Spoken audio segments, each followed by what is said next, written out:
Saviez-vous que le logo de Renault, ce losange que vous croisez dans la rue, cache une histoire de guerre, d'espionnage et même un fantôme dans l'usine? Préparez-vous, car aujourd'hui, nous allons percer les secrets d'une marque qui a motorisé la France et conquis le monde. Paris, 1898. Le rugissement d'une nouvelle ère. Deux frères, Louis et Marcel Renault, étaient passionnés de mécanique. Ils n'étaient ni entrepreneurs, ni visionnaires, juste deux types obsédés par les moteurs. Dans un petit atelier à Billancourt, en périphérie de Paris, ils rêvaient de construire quelque chose qui n'avait jamais été vu. Et ils ont réussi. La première Renault, la voiturette Type A, est née comme une expérience, un caprice. Mais Louis, un génie de l'ingénierie, a breveté une transmission directe innovante. Soudain, son jouet était beaucoup plus efficace et rapide que n'importe quelle autre voiture de l'époque. De la piste à l'usine, la naissance d'un empire. Louis n'était pas seulement un inventeur brillant, mais aussi un pilote audacieux. Il gagnait des courses, battait des records et, au passage, faisait la promotion de ses véhicules.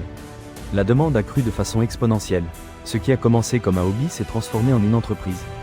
Ainsi est né Renault Frères. Mais la fortune ne dure pas éternellement. Marcel est mort dans un accident de course en 1903.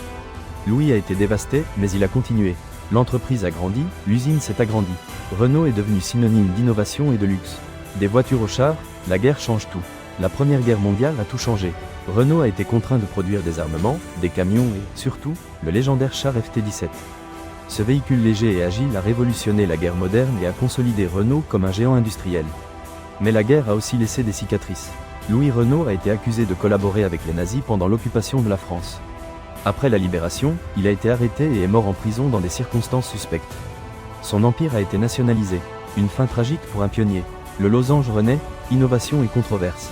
Renault a surgi de ses cendres en tant qu'entreprise publique. Sous la direction de Pierre Dreyfus, la marque s'est réinventée. L'accent a été mis sur la production de masse, la démocratisation de l'automobile et l'innovation technologique. La Renault 4, la Renault 5, l'espace. Des modèles iconiques qui ont marqué une époque. Renault est devenu un symbole de la France moderne, une voiture pour tous les budgets. Le mystère du fantôme de Billancourt. Mais l'histoire de Renault n'est pas exempte de mystère. La légende raconte que le fantôme de Louis Renault erre dans les couloirs de l'ancienne usine de Billancourt. Certains disent qu'il apparaît dans les nuits sombres, supervisant la production et déplorant son destin. D'autres affirment que son esprit tourmente les dirigeants qui prennent de mauvaises décisions. Une légende urbaine qui alimente l'aura mythique de la marque. Réalité ou fiction, personne ne le sait avec certitude. Renault aujourd'hui, un géant mondial. Aujourd'hui, Renault est bien plus qu'une marque de voiture.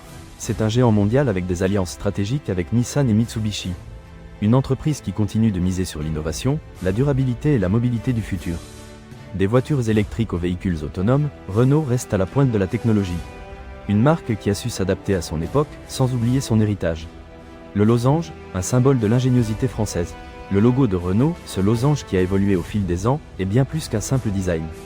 C'est un symbole de l'ingéniosité française, de la passion pour la mécanique et de la capacité à se réinventer. Un rappel que, parfois, derrière un simple logo, il y a toute une histoire d'ambition, de tragédie et de dépassement de soi. Une histoire qui reste vivante dans chaque voiture qui sort de l'usine. Et vous, connaissiez-vous tous ces secrets de Renault? Croyez-vous au fantôme de Billancourt? Laissez-nous votre commentaire et n'oubliez pas de vous abonner pour découvrir d'autres histoires fascinantes de marques légendaires.